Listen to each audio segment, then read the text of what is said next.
All right. It is March 1st, 6:02 p.m. I'm going to call this meeting to order. Has the meeting been properly noticed, Carolyn? It has. Thank you very much.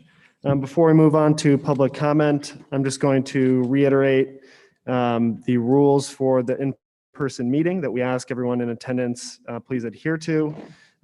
First, masks must be worn at all times. Social distancing of at least 6 feet must be strictly maintained unless next to members of your immediate household. To ensure 6 feet distancing, capacity is limited. Once we meet capacity in accordance with Public Health Madison and Dane County requirements, we will restrict entry. Eating is not permitted. Sit only in areas where permitted and as directed by ushers. And unfortunately, failure to abide by these requirements will result in removal from the meeting. So thank you for your observance of these rules and appreciate everyone's attendance. With that, we'll move to public comment. Before I move to in-person public comment, just want to confirm with Dean and Tamara, I have not received any public comment via email. That's correct, Noah. Okay, thank you very much. For public comment in person, please feel free to make your way to one of the 2 microphones out front, and please state your name and address, and you'll have 3 to 5 minutes to provide comment to the board. So if you are here to make comments to the board during this portion, please make your way to the front. Seeing that no one is here, we can move on to announcements. Are there any announcements from the board? I'll Dee? make one, Noah. Okay. I just want to acknowledge all the athletes who have made it recently to state tournaments, because I think it's been amazing at the high school level to see, even with all of the things our athletes have had to adapt to and our coaches have had to deal with and all of the COVID protocols, that we have had several teams make it all the way to the state level. So I just want to applaud those students for their resilience. You know, I'm thinking, I don't want to miss anybody, but I'm thinking of hockey and basketball and gymnastics and boys swimming. And if I left anybody out, I'm sorry, but I just think it's amazing amount of resilience and flexibility. And I want to applaud those students for doing such a great job under such unusual circumstances. So I'm proud of them. And I think our community is really, really proud of them. Absolutely. Thank you very much, Christina. Other announcements? Dean, would you like to talk to us about National School Breakfast Week? Sure. So next week is National School Breakfast Week across the country. And so I just want to take this opportunity once again to say thank you to all of the people that serve our children in the Child Nutrition Services Department. So they have been serving breakfast and lunch throughout the entire pandemic.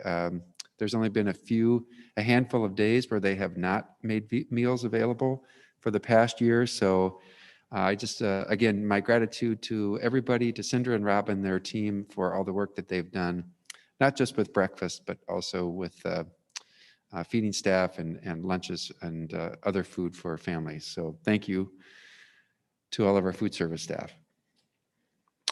Thank you very much, Dean. If there aren't any other additional announcements, we can move to board business. All right, hearing none, we'll move to board business and consider approval of the consent agenda items. We have our regular board meeting minutes and personnel items, including retirements. And Dean, I don't know if you have that information in front of you. I don't yet, but I will here shortly.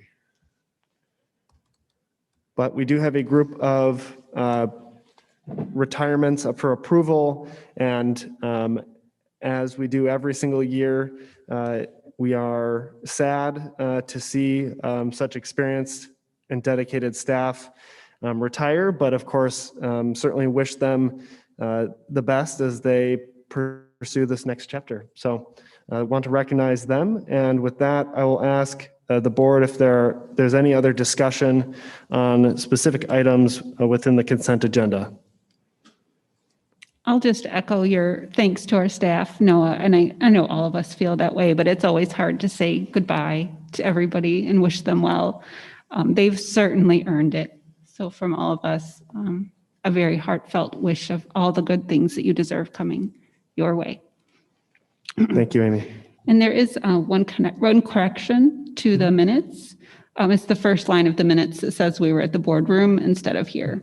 It was correct later in the minutes, but on the first line. Great. Thank you. Yep, that correction is noted. Any other discussion on specific items within the consent agenda? Last call for any discussion. Hearing none, I will make a motion to adopt the consent agenda. If there aren't any objections, the consent agenda will be approved. Are there any objections? Last call for any objections.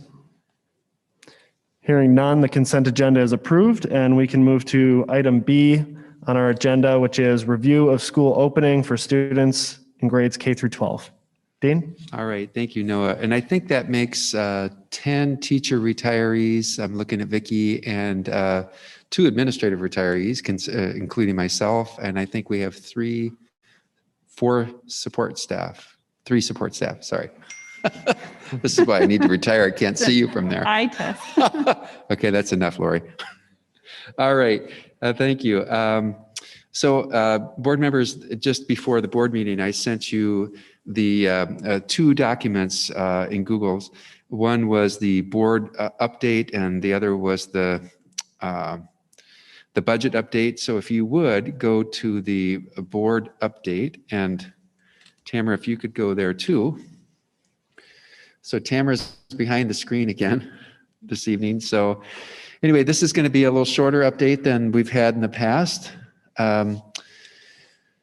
So the way I've got this laid out is we're going to talk about attendance. So Emmett, if you want to just come on down right now, we'll talk a little bit more about attendance. I've got a bit of an update from Public Health, Madison-Dane County. There's a little bit of a staffing update and vaccine update. And then I want to forecast plans for next school year, 21-22 school year. So you've seen this slide before, the attendance. That is what it looks like. There was some great discussion and ideas that came forward from the last board meeting to talk about breaking that down a little bit more. So Emmett, I'm going to turn this over to you, and you let me know when you want me to advance the slides, okay? Yeah, absolutely. Thank you, Dean.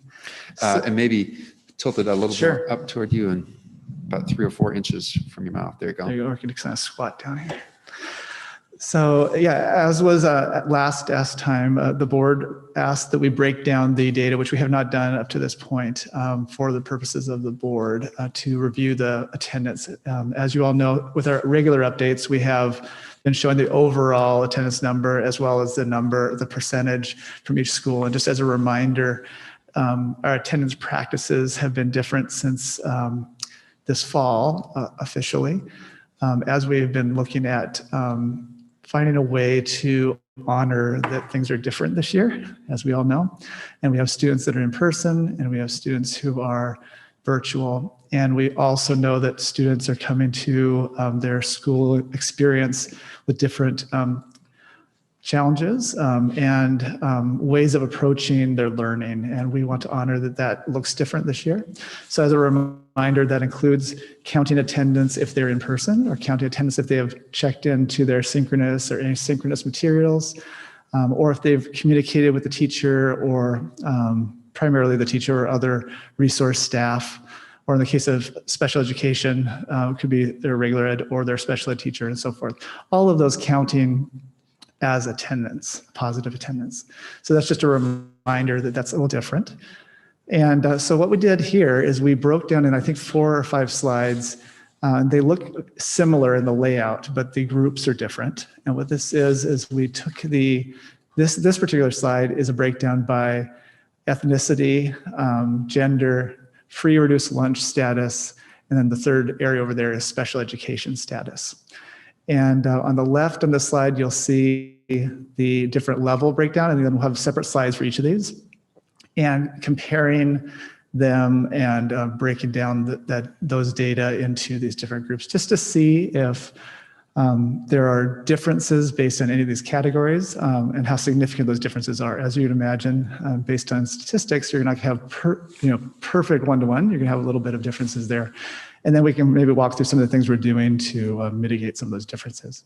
So you can see there are differences, as you already knew from past weeks together, differences by level.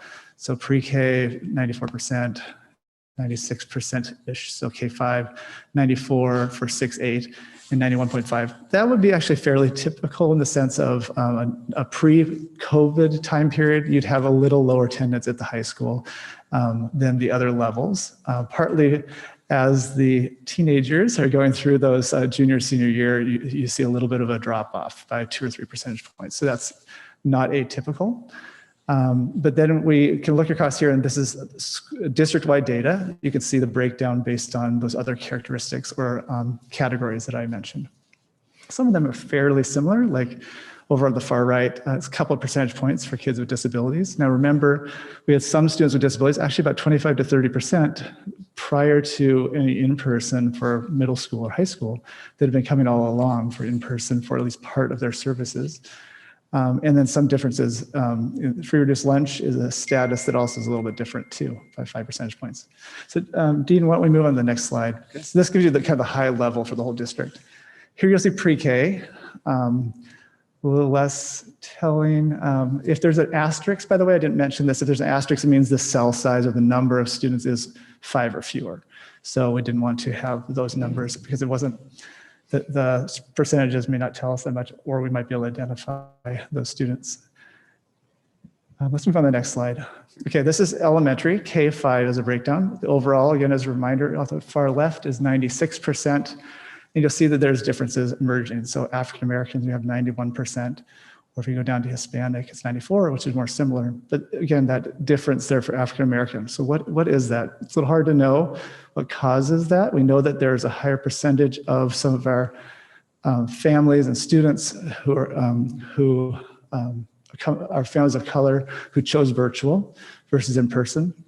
We also know there's a higher, slightly disproportionate rate within special education for those groups. Does that make a difference or not? I'm not sure. I'll get to what we're doing to mitigate it in just a little bit. I just want you to walk through these. Next one here is K8. Evan, Yes. why would being virtual impact attendance? It may or may not for certain groups. So obviously up till recently with middle school, it might not at all, except for certain groups of kids. So for example, kids with disabilities, some of them came in. Now that may make a difference for some because that in-person may actually be a positive thing. It could also be that as they're going through the week, their schedule is a little different. They didn't all come every single day. So the way the numbers are, I just want to make sure that the numbers are apples to apples that we're comparing. But I just want to make a note that there's a difference. And so if and when we're interpreting, we're like, oh, is that a positive or negative, or is that affected or not? I just want to make sure that that was out there. But attendance is still being tracked. Yeah. Like whether you're virtual or in person, it's still going to the aggregate. Yes, that is true. Yes. So here's middle school. Again, looking for differences. You'll see across the board, little difference by gender, disability, a little bit more by about 4 percentage points, and then race and ethnicity, again, 3 to 1, 3% for our African Americans. Dean, if we move on to high school. So high school is probably the one that we see the greatest difference. As I mentioned earlier, the overall percentage is about 91%, which is the lowest of the different groups. The African American brings all the way down to 86.3% and Hispanic 89%, and a little bit of a difference to 88% for kids who are receiving special education services. So in thinking about those differences, one of the things that the board was asking about, like, well, what are we doing about that? Like, how do we help mitigate some of those differences? Some of the strategies, so after receiving this data, I reached out to the principals for the different levels just to get some of the things that they're doing. And I collected some of that information. Some of them reported doing specific outreach, sort of question and answer or listening sessions. A couple of middle schools reported that for our African American families and our Hispanic families, Latinx families to come up with strategies that would help them as they're engaging differently with the schoolwork. What are the barriers that might be by group or by need in those specific demographic areas. High school reported a whole list of different things that they're doing, from affinity groups, a whole range of affinity groups, to as they're identifying needs. So for example, students who are receiving lower grades, grades that would not get them to pass their classes, so F's and D's, or they're not on track to receive credit for their course. They were actually bringing some students in for their on Mondays or in the morning, or extra academic supports to try and mitigate some of that. So again, think about the attendance. If it's lower, that may or may not improve their attendance, is what they found, but it may improve their grade or their ability to pass the course.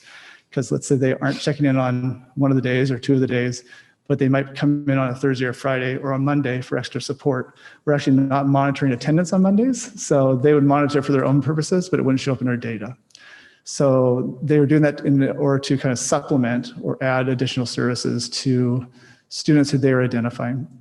I should have probably mentioned that all the principals I reached out to had mentioned that they had a process in place in their buildings to review the data. So the administrators are looking at the data with their student services teams, which would be their psychologists, social workers, and counselors. Particularly their social workers and counselors are involved in that, as they were trying to get to the root causes of what a particular student might be going through, or a particular family that would get in the way of them accessing school.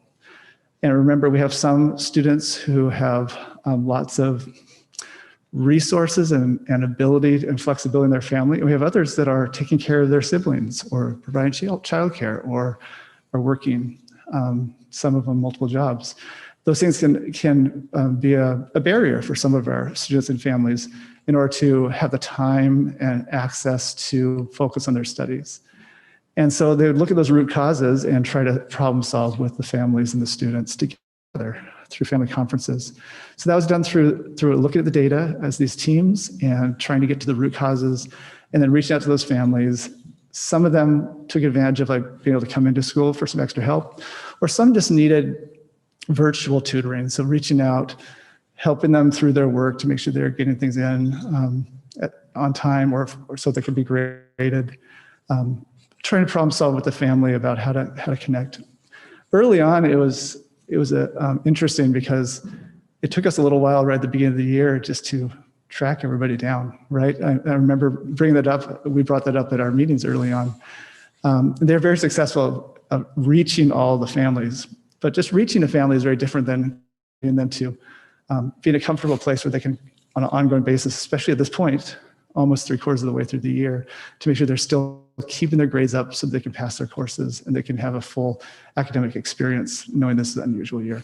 So those are just a few of the things that schools have reported to me as I was asking them about things that they're doing to specifically target or support groups or individuals that were struggling to engage, because attendance, and we've mentioned this before too, isn't a perfect indicator of actual engagement, but it is important that if they're not checking in regularly, if they're not showing up, or they're not, if they're struggling to maintain that kind of daily contact with school, especially the Tuesday through Friday, you start slipping behind.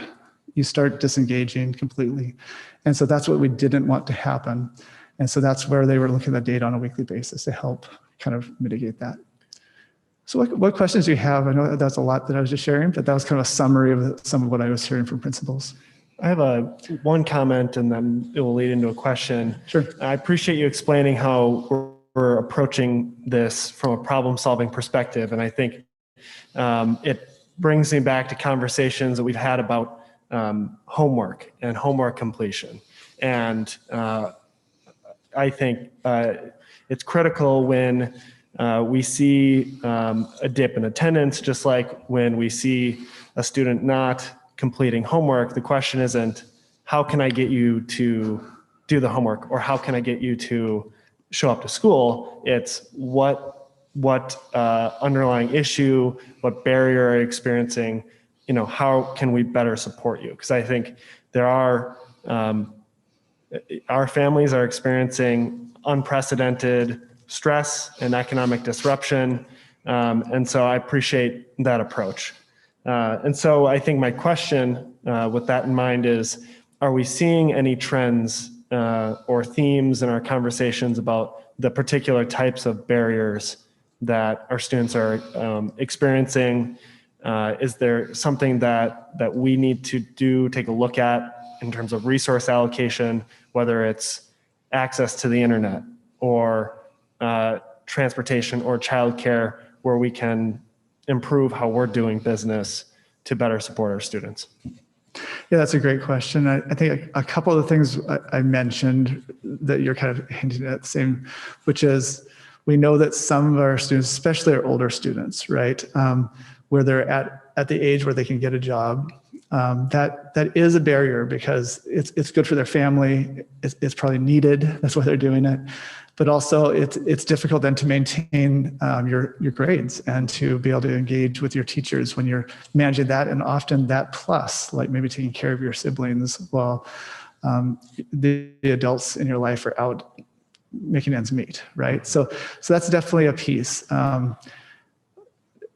As to like what we do about that, I think that's probably a conversation like about how we can further manage that. I know that when they're looking at a case like that, for example, a social worker might meet with the family, meet with the student without judgment because they're doing what they need to do, right? How can we then support the student through that very busy life that they have in that moment to make sure they can still get their schoolwork done, keep their learning up? Some of that can be done through tutoring, right? Some of that could be done through, maybe there's times in the week that don't work in the typical day schedule, right? Like the Mondays, for example, or a different time or earlier in the morning or after school. And especially at the high school, I was hearing a lot of those sort of comments that they were trying to be really flexible as they were looking at those root causes to try to be flexible around the support. So it's not like, well, didn't make it this one time that we had offered it. So more options. Mm-hmm. You mentioned the internet. So like, as I think we all know, we did a lot of hotspot distribution. So that's ongoing as some don't need it anymore and some additional families do. So that's been a great blessing for a lot of families that we've been able to work with them and figure that out together. I think the flexibility in the learning model this year has actually had some silver linings. So despite some disparities still, what I'm hearing is that it's allowed for some flexible thinking around what counts as a learning approach, right? And what counts as, so for example, if you're struggling to get on the Zoom, right, but you're able to, because you have a job for part of the day and you're caring for your siblings who might also, the younger ones that are also on Zoom, you're able to do the work in the evening, maybe go back and see the lesson or review with somebody. That's actually been a really positive thing for some. But it also takes a certain level of independence and motivation to do that. So like, how do you support students so we've had a few staff, for example, that have had flexible schedules so that they could help students in the evening. And maybe they are starting in the middle of the day and they're working in the evenings to address that need. So that's something that there's been some flexibility within certain services we've been providing, like within special ed, within some of the tutoring that's been going on at the high school, are a couple of examples that I know of off the top of my head. Excellent. Thank you very much. Yep. What other questions do you have? Yeah. Christina. Oh, Caroline. That's okay. I was going to ask, I've had a couple of parents who just wanted to clarify this.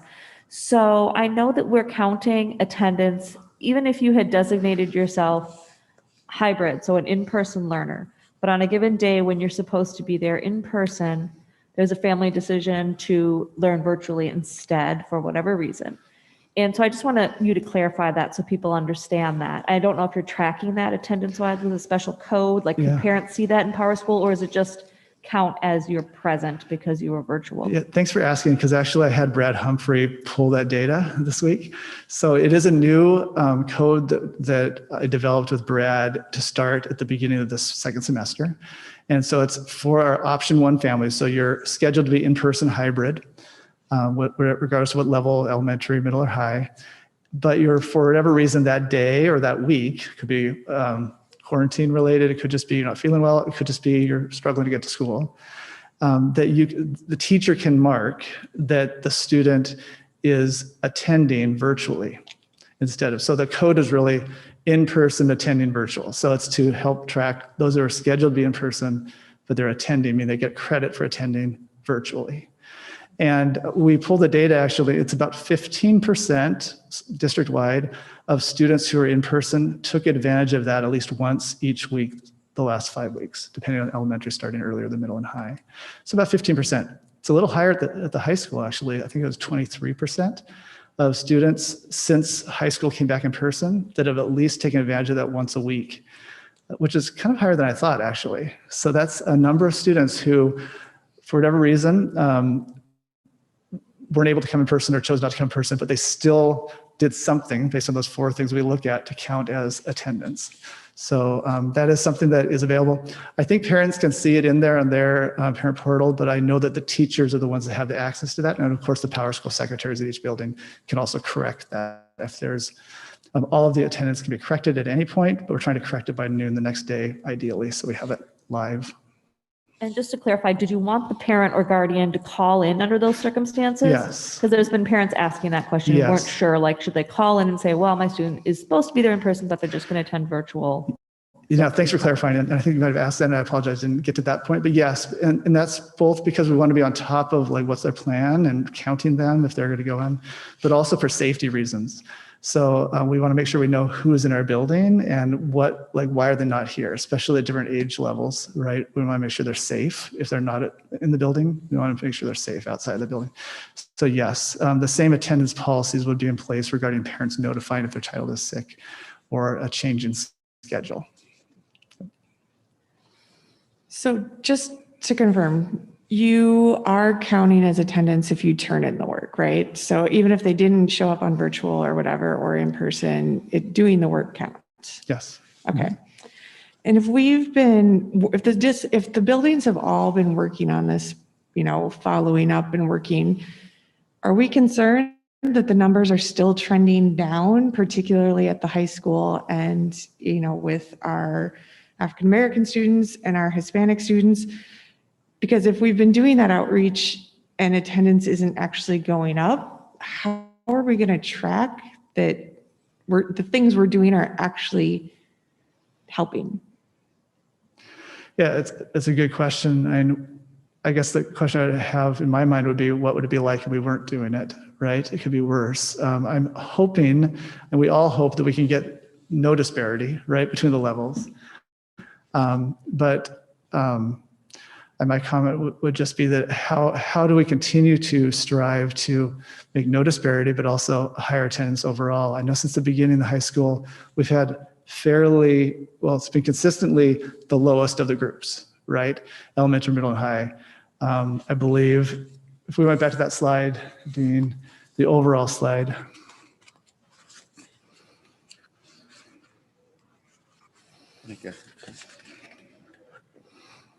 Yeah, for the high school, for example, it started at 91 point. This one, right? Yeah, that one right there. There you go.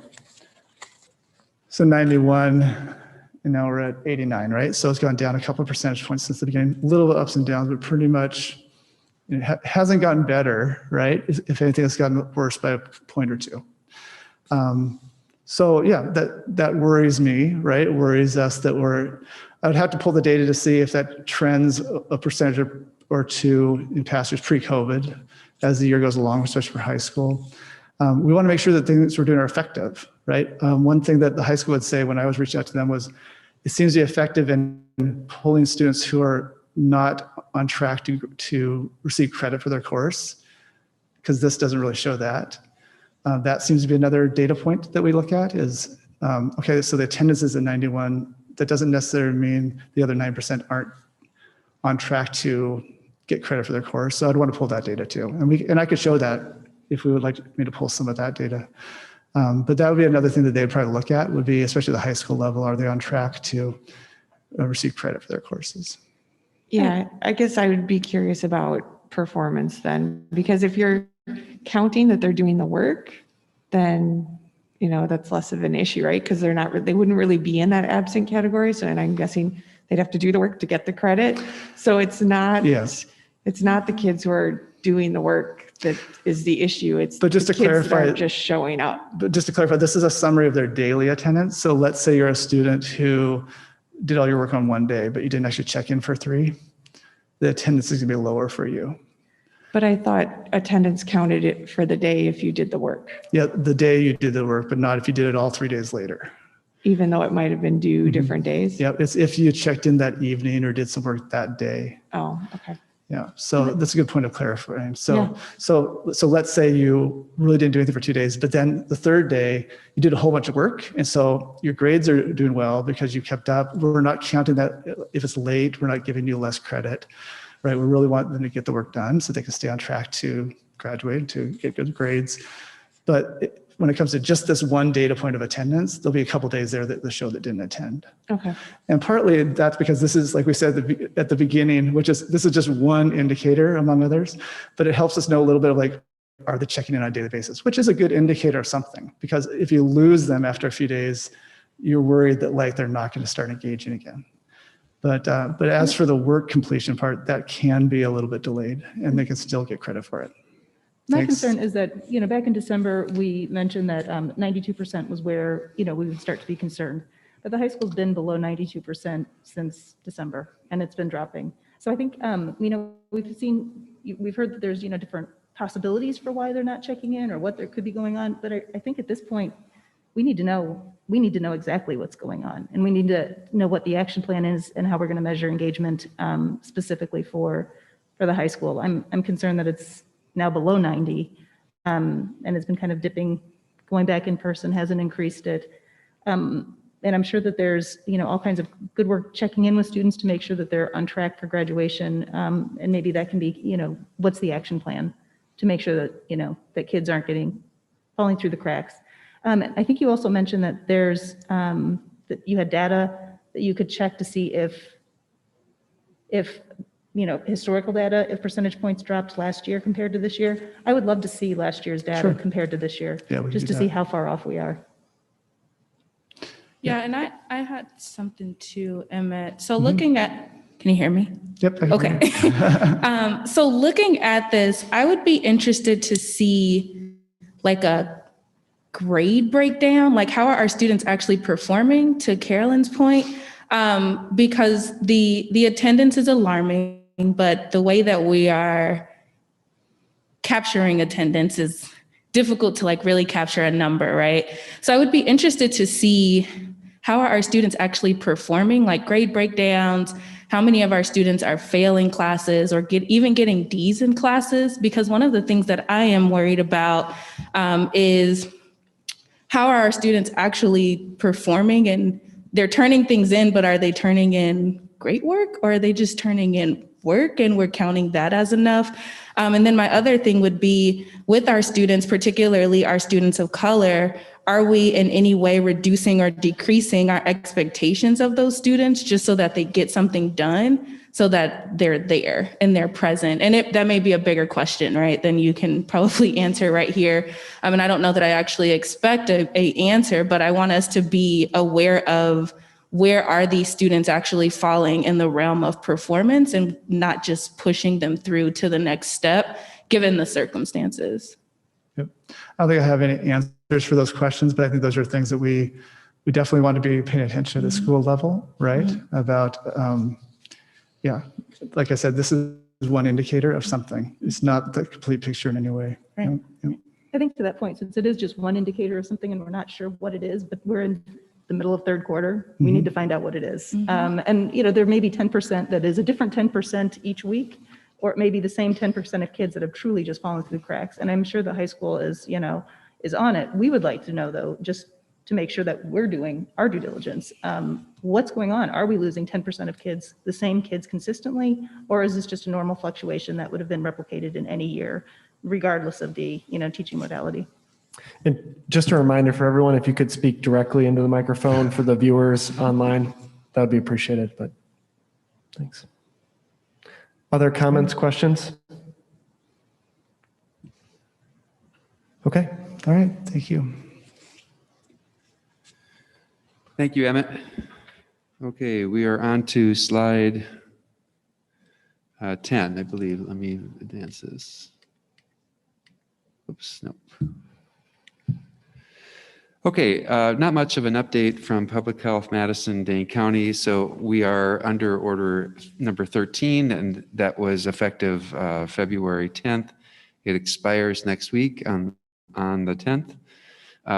So there may be a new order issued this week. Typically, what they have done is they've issued an order 24 to 36 hours prior to the expiration of the current one, but I have indications that they'll be issuing an order sooner than that this time around. So that may be this week. So it could be tomorrow, it could be on Friday. I'm always leery about making forecasts with what PHMDC is going to have in any of their orders because I've been wrong so many times this year. But I am forecasting that it will have some changes to language on distancing. I mean, physically distanced between students.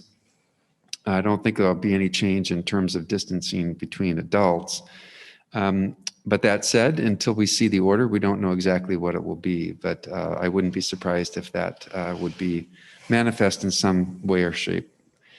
And it's unknown what other changes there will be with the order in terms of mass gathering limits, inside, outside, any changes to sports. I have no clue and no forecast for that. So that makes it hard to plan for sure.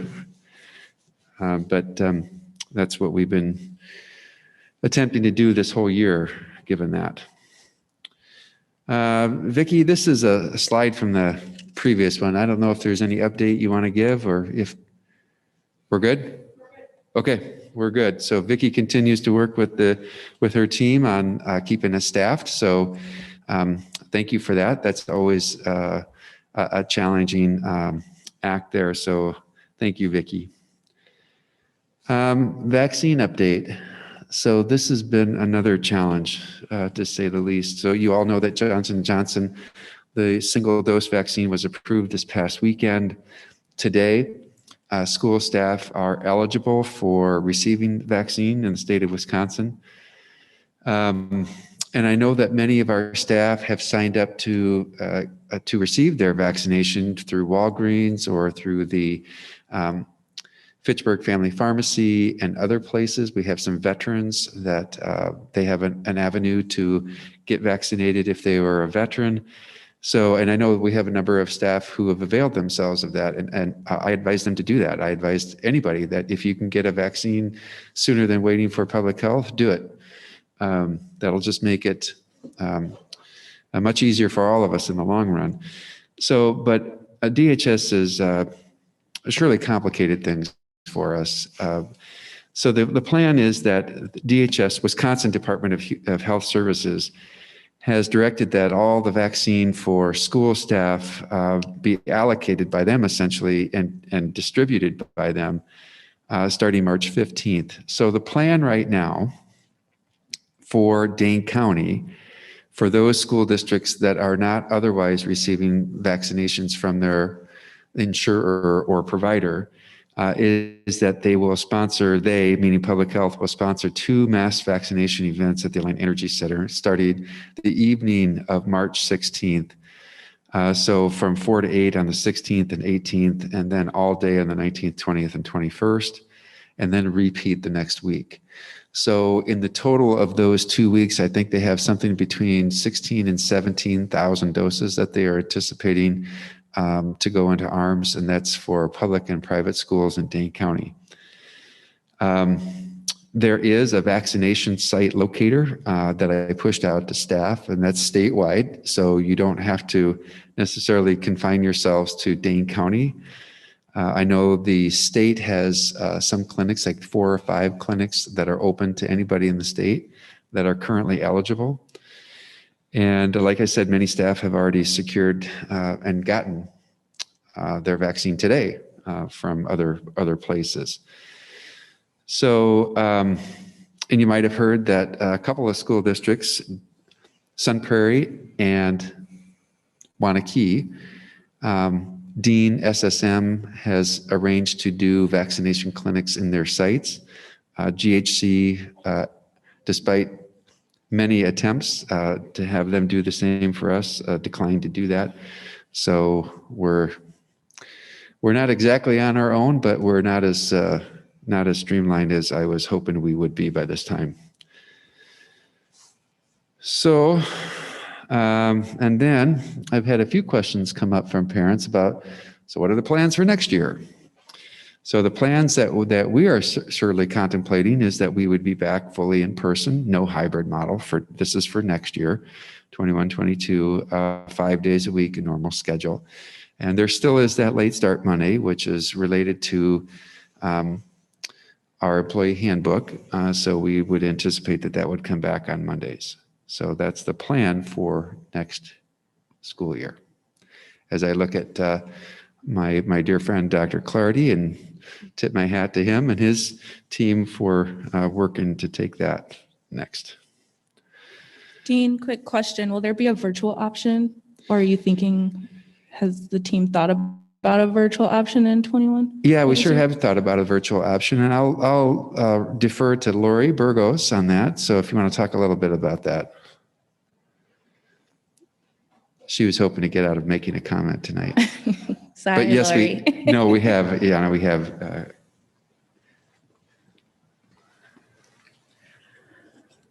So I don't have a full plan for you this evening, but yes, we are certainly talking about what role virtual learning will play in the future of the district at all levels. And that's going to be a part of our ongoing conversations this spring, including summer school as well. So it's definitely something that we're considering, and it will be just a continuing part of our planning. I'll have an update later in the spring for you. Okay, thank you. Wait, Lori, while we have you as a captive audience, I need to ask you something. I'm asking this because I've had several parents ask and I could not answer it. So I just want to get your take on it. I certainly understand if we don't have a clear answer tonight.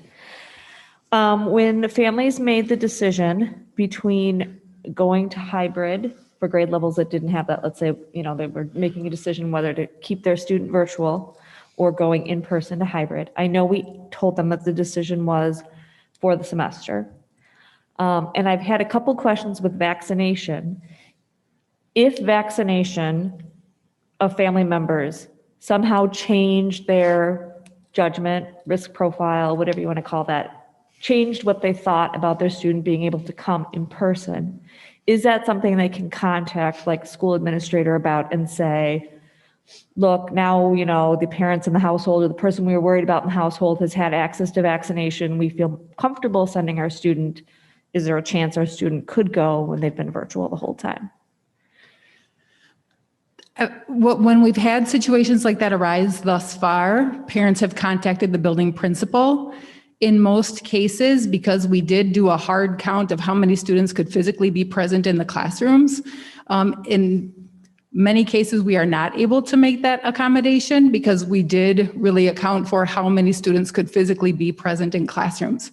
As we talk about other plans moving forward, we'll have more information on a broader scale about that in future communications. Okay, thank you. When we have made accommodations for that, Christina, it has been because there have been many other circumstances, concerns about attendance, ability to connect, a lot of other barriers that families have faced, not just a change in vaccination.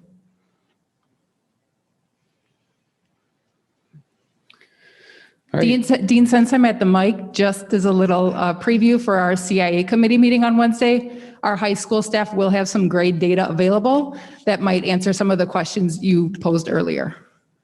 Thank you. Thank you, Lori. Okay, and that is the presentation for this evening. Are there any other questions? Any other questions from the board or any other information that we think would be helpful for our next meeting in addition to what Lori just mentioned? Okay. All right. Thank you very much. We can move on to item C and consider action on temporary and permanent limited easements with the city of Verona for public utilities. Sure. In your board packet, and Tamara, I don't know if you can find that. There is a map that shows North Main Street, essentially right in front of this building. So from the entrance into Sugar Creek and the administrative offices going south to the first entrance into VAS, a New Century, the parking lot area there. So over the summertime, starting shortly after school concludes, the city is going to be closing that southbound lane those 2 lanes where it comes to 1, for about 6 to 8 weeks, weather dependent, to replace a water main. They're going in the process of doing that. They're going to shift it just slightly to the west, and so they need to have an easement that encroaches on our current property. It's a sliver, truly. And so Lori and I have worked with the city. They have all the documentation that's needed. They've done their due diligence, and this is just a map of that. And we're recommending tonight that the board approve this. Any questions? Do you have plans for summer school buses to circle through? Yes, we have talked with the city about that, and they have made accommodations. So where you see that orange spot, if you're looking at your board docs, that's the intersection of Llanos, Maine, and the entrance into Sugar Creek. So that's going to be a crossover lane. So the southbound traffic is going to cross over into the other lane, the left-hand lane to the northbound traffic. And they're going to leave the intersection open for buses to turn in there. So, and we haven't exactly decided where summer school is going to be located. It could be located at Sugar Creek. That intersection will be open. It could be in this facility too. Thank you. So why I don't have an issue with this is since the city has been unwilling to let us put up a high school sign, should we be talking to them about, we're happy to give them this easement, but we'd really like the high school sign to go up?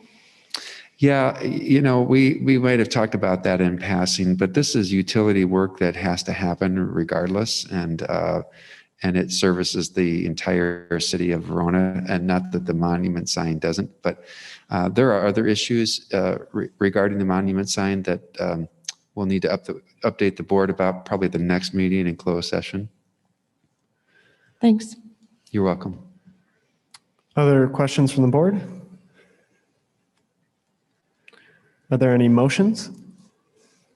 I'll move to approve the temporary and permanent limited easements with the city of Verona for public utilities. Second. There's been a motion and a second to approve the easements. Any last questions or comments before we begin our vote? Hearing none, all those in favor, please signify by aye. Aye. All those opposed? This motion is approved. Thank you very much, and we can move on to superintendent's report.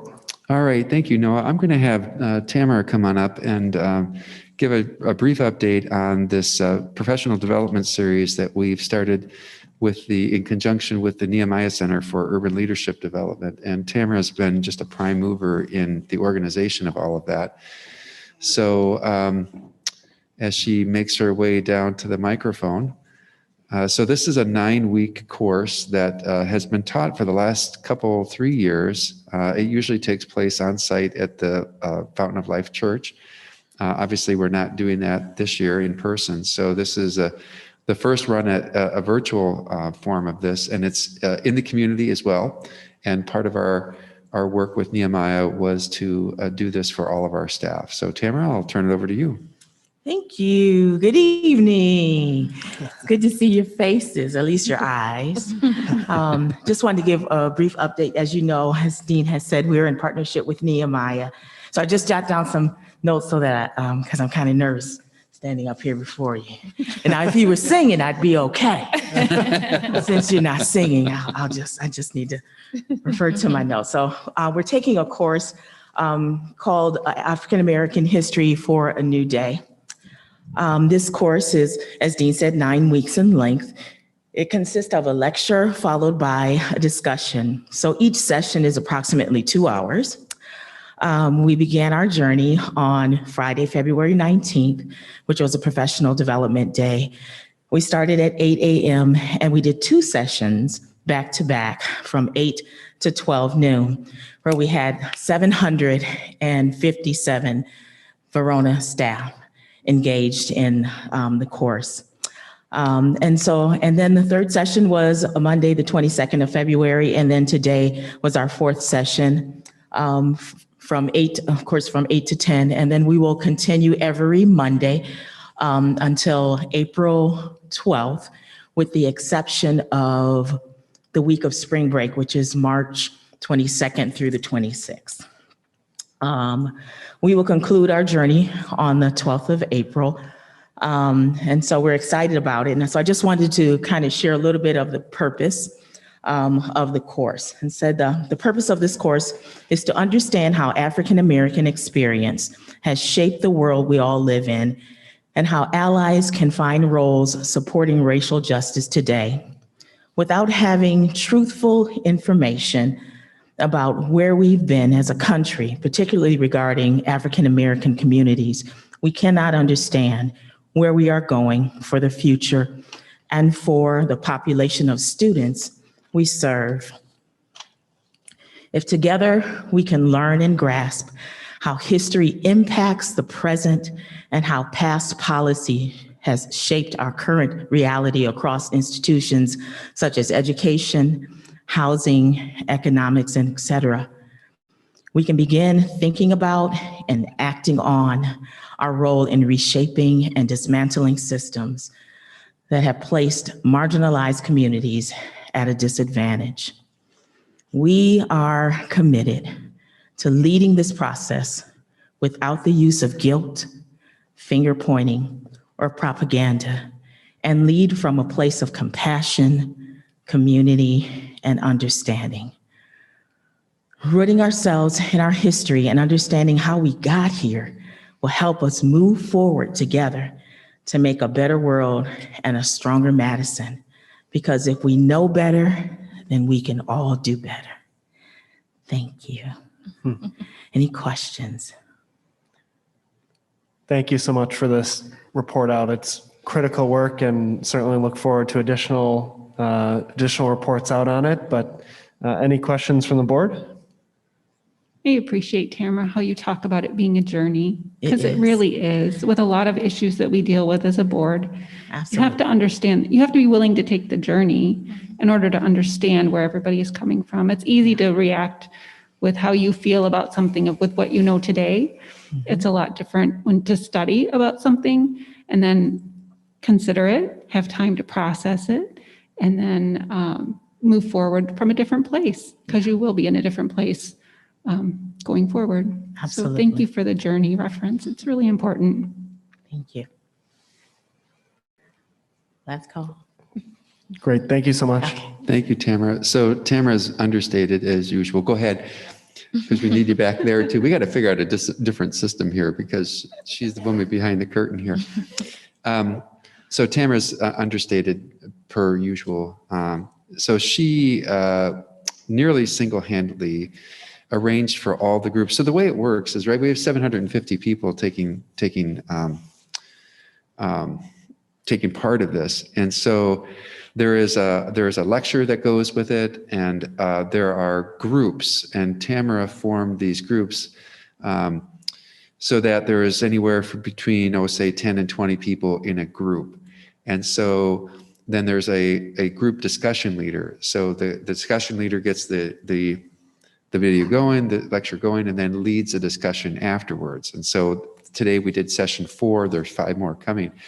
So Tamara had 99% of the role in the formation of those groups and the communication to those groups, the training of the group facilitators, the communication back and forth with the Nehemiah staff developers. So her role in this, she graciously understated, but I want to amplify, because you are making this happen. Thank you, Tamara. Thank you, but I'm not alone.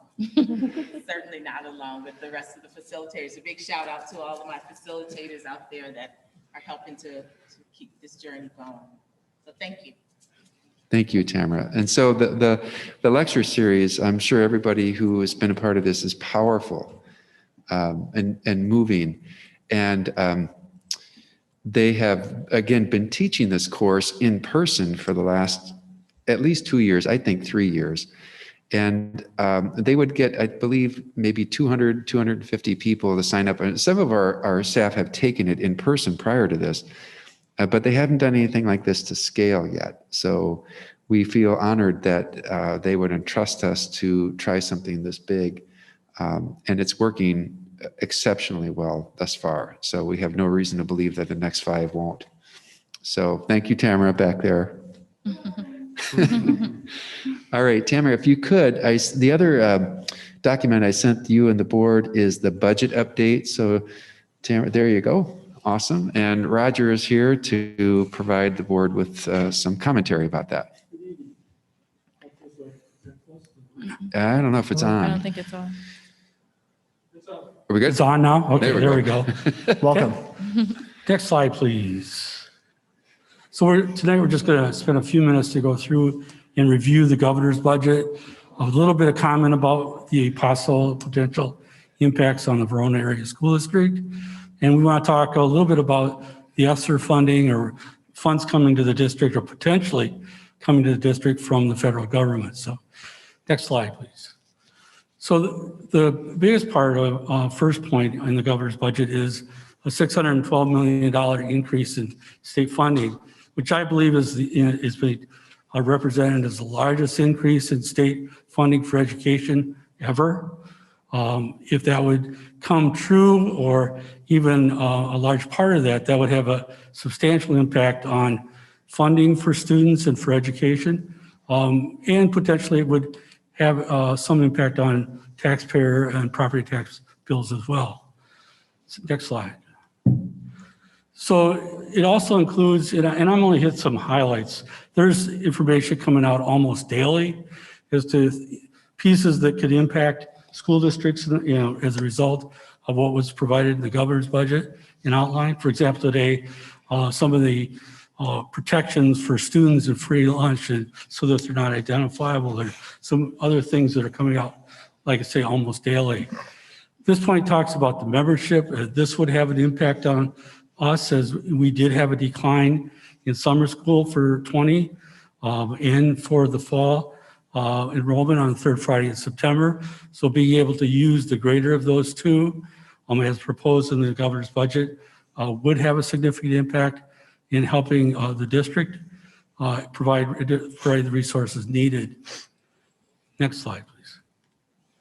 So the bigger part is, it really boils down to the dollars available is the revenue limits. And this proposal includes $200 per pupil adjustment, and $204 in 22-23. Just to kind of put that in perspective, I've included the per student increases over the last number of years. To note, inflation amount would be about $140. I remember that the DPI budget request for $150. So again, if this would come to a reality, it would have a significant impact on what's available for the district. Next, please. It also includes significant increases in special education aid, pushing those numbers potentially to that 45 and 50%. Probably even more consequential is making it some certain, so there's no proration. You would have an idea of what that percentage would be based upon the statutory amount, rather than having to wait for the proration based upon experiences on a statewide basis. To compare that 45 and 50%, we've seen between 25 and 30% being the final numbers over the past few years. Next, please. There's also additional dollars in the mental health services area, and it classifies some additional staffing as being eligible for that state funding. And so there would be, again, a new source of revenue for some of the services that we provide to our needy students in these areas. Next. So the per pupil allocations has been $742. That has generated about $4.1 million for the Verona School District. Increasing that slightly would obviously have an impact. The supplemental aid, the details, I should say the actual impact for us would be in the details and how that finally gets written. So, but it would have an increase in what's been a substantial resource for the district in the last couple of years. Before I move to ESSER, any questions on the governor's budget?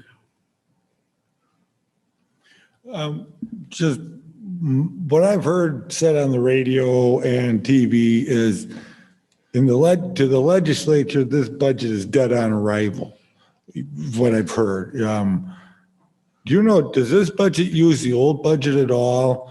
I've heard that the legislature is going to build off of the old budget. So I'm just kind of curious if this is just waste paper, or I don't want you wasting your time is what I'm really getting at. And I'm just curious if this document is really worth anything. Tom, I think, the approach that I've just taken through my career and recommend the district is we don't run ahead to running scenarios based upon possibilities. And these are possibilities. They would be great for providing resources for the district. The reality of our state political situation, I heard that it was dead before it was even thought about and for the election last summer. So there's going to be the writing of a budget by the finance committee. There'll need to be some consideration, obviously, because it's going to have to go to the governor's desk for approval. So hopefully there's some collaboration, some discussions, but to run off and set your budget based upon these numbers, I would not recommend. Okay, thank you. Any other questions? One of the other, I'm going to move into ESSER, and my pauses probably aren't as long as they should be. And I would be more nervous if you'd asked me to sing rather than young. So ESSER comes out of the CARES Act of the federal government, which provided relief to districts as a result of the coronavirus. And the first batch of funds provided the district some resources that were allocated to us based upon the Title I formula, based upon, what it was taking to change our operation, to outreach to special populations, to look at how closures impacted us, look at the technology needed to scale back up and do the virtual learning that was necessary to keep students engaged, the mental health supports, and many of the other things we talked about. How do you keep and facilitate or do the work to monitor attendance and monitor success of students? And then again, to keep our staff employed for support staff, our buses and drivers and those kind of things fall into that category. So those were the uses of prescribed. Next slide, please. We had a grant period of back to last March. 3/13/20 seems like a year ago. Well, it was a year ago. I was actually on a boat coming, a year ago today, on vacation. I think I was the last cruise that landed in Tampa, Florida. So it's been a year since that's been, but it goes back to that time and extends through 9/30/22. Our allocation was $415,000 and change, and we've fully expended those funds this last 6-8 months for nursing services, cleaning supplies, medical supplies, technology related to our virtual learning and our outreach to students, and then just general supplies that we would not have normally would not have had as an expense for the district. Next slide. So that's ESSER 1. Now ESSER 2 is more recent, and there was a proposal that was put to by the Department of Public Instruction to the legislature for allocating those resources in Wisconsin. Under federal law, 90% of those funds will be allocated by the Title I formula, and there was some variability of how the rest of the funds could be distributed. Per joint finance action, the balance of out of that 10% will be determined based on the number of in-person instructional hours for this year. So that really puts the calculation of what that final number out of ways, because there will be a new data effort that will need to be conducted by the Department of Public Instruction to actually measure how to distribute those dollars. Next slide. Again, they cover the same things that ESSER 1 had included, including but also adds loss, some learning loss, looks at administering assessments, school facility repairs, which we've had some things that we've initiated, like duct cleaning and some of the other processes that we've gone through to ensure that we had the safest environments we could possibly have, and then any other activities that maintain our operation. Next, please. So these are for expenditures that will extend through September 30th of 23. They've not been appropriated as of yet. We won't know that total number until after the fiscal year. We do know that our Title I portion is about 1.4 million. So that's pretty much a lock at this point in time. We just don't know the timing of when those dollars will come to us. ESSER 3. Roger, is Yes, that sir. an additional 1.4 million than we normally get? Yes. Okay. Yes. Again, specific to those uses that were listed on the page. So ESSER 3 is kind of a, we're day to day following what's happening, and it looks, like the goal is by March 15th to have that pretty much wrapped up at the federal government level. The Labor Committee, Education and Labor Committee added a substantial number as part of that plan. What we're reading and hearing is that it would be distributed in the same way using Title I largely as a vehicle to calculate the eligibilities. And then we would be available for the same time period. The amount that would come back to us, we won't know for a while. There's been some calculations on a state-by-state basis, but again, that would be the same thing as the governor's budget right now. I wouldn't go to the point of actually forecasting or projecting that number. So that kind of gets up to date, hopefully, on some of the things that we monitor, related to the state budget and federal happenings related to funding. Any other questions? I don't have any questions for you, but I was wishing Dr. Clarity was still in there because it's going to be mostly a message to him. I really appreciate that you listed that 415,000 and then broke it down so we have transparency in the public. Yep. And that's what I'd really like to see in the future with any of this money that comes in. I don't think our regular big press is giving the public real good transparency on how these funds are being allocated and used. And any way we can tell the public, hey, this is the money we got, and this is how we used it, I think it's just good. So thank you for those numbers. I really appreciate it. I think it's important, as you said, to keep people informed and say it's just not extra dollars. It's dollars that are being used for specific things that are as a result of COVID, and this is what they are. I think that is a critical point. Thanks, Thank Don. you. Any other questions? I think this is just a comment. I'd really like to see us use that 1.4 million to address some of the disparities we're seeing and the kind of the conversation we just had with Emmett earlier. Other questions or comments from the board? Thank you very much. Thank you. And that's all for the superintendent's report. Thank you, Roger. Thank you, Tamara. Great. Thank you very much. With that, we will move to future agenda items and meeting dates. Our next meeting is March 15th at 6 p.m. Any questions or comments from the board on the future agenda items? No, I'd really like to see an update on where we are with the presentation we had from the Black staff about the things that they had wanted us to work on and we had approved moving forward with. Absolutely. I think that's a great idea. So we'll add that to the queue. Any other questions, comments? Okay. Moving on to committee reports. CIA, we just heard that there'll be a meeting in 2 days. Yes, CIA is meeting on Wednesday at 8:30. Okay, great. Finance, BG&T, Has not met. personnel and policy. Has not met.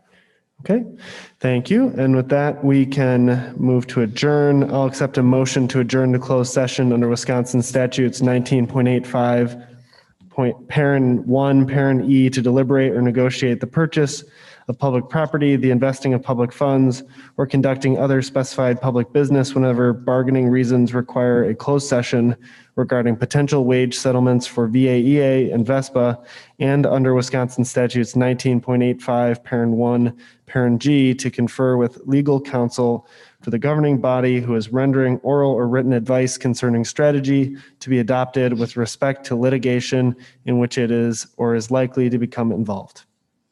So moved.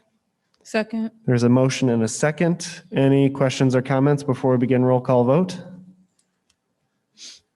Hearing none, we will start with Amy, Aye. Carolyn, Aye. Christina, Aye. Meredith. Aye. I'll vote aye as well. Yana, Aye. Tom, Aye. and we are adjourned. Thank you all very much.